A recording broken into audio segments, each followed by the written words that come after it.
Dear students, here Professor Ashfaq Patan, Department of Mathematics, Angli Institute of Technology and Management.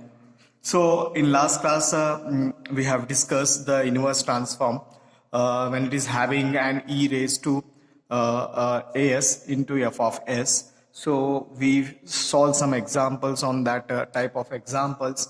Now let us discuss the new type of example, that is inverse transform by completing the squares. Okay, so we have the property, if the examples of inverse transform by completing the squares, so for that one, if the property has, that is L of f of t is equal to f of s, this is known as transform, Laplace transform.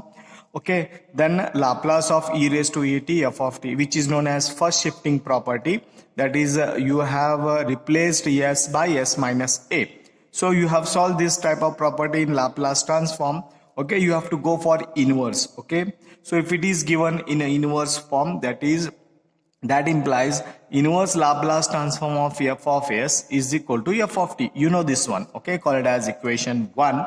When it is having Laplace inverse of f of s minus a, then e raised to at f of t. That means you will get this term. Now you have to you will get this term. Now you have to find this term. Okay, that is known as inverse Laplace transform. Let us call this as equation 2. Okay, the consequence of this second one, it becomes like this also, that is Laplace inverse of f of s minus a is equal to e raised to at.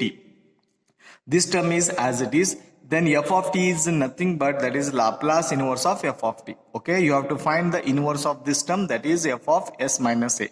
Okay, for this particular example, the completing the squares, you have to follow the working procedure, or you have to follow the 3 steps. Okay, how to start the example in a first step, second step and third step. Okay, so for that purpose, so the given term is f of s. Okay, that f of s is given in the form of phi of x divided by ps square plus qs plus r. Okay, it is given in the form of like this. You have to find its inverse Laplace transform. We first express this denominator in a form of s minus a whole square plus b square, that is perfect square. Okay, first you take the denominator and convert in a perfect square by using this one. I will tell you how to convert in a perfect square. And later express phi of x. That means in the denominator, whatever the term is there, you have to convert, or you have to express in the terms of s minus a. Whatever you will get in the denominator s minus a, you have to convert in a s minus a. Suppose you will get in the terms of s minus 2 square, whole square. So you have to convert this numerator in terms of s minus 2 only, so that the given function of s is reduced to the function of s minus a. That whatever the s term is there, you have to replace, or you have to express in terms of s minus a. This is the first step. First you convert this denominator in terms of perfect square, then same s minus a is coming here, so therefore you have to convert the phi of x in terms of s minus a only. This is the first step. Then the next step is that when we then use equation 3, this equation 3, that means to obtain the result, therefore you have to find the Laplace of this term. Okay, so you have to follow this one. So next one is, however, if f of s is phi of s divided by psi of s minus a, we only need to express phi of x in terms of s minus.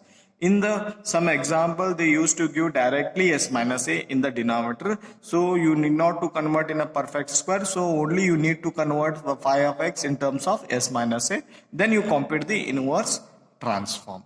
Okay, so this is the 3 steps you have to follow when the example is given in the phi of x divided by p of s square plus q of qs plus r. Okay, in terms of like this, you have to follow these 3 steps. Okay, so I will solve in the next video lecture. I will solve some examples on the completing the squares.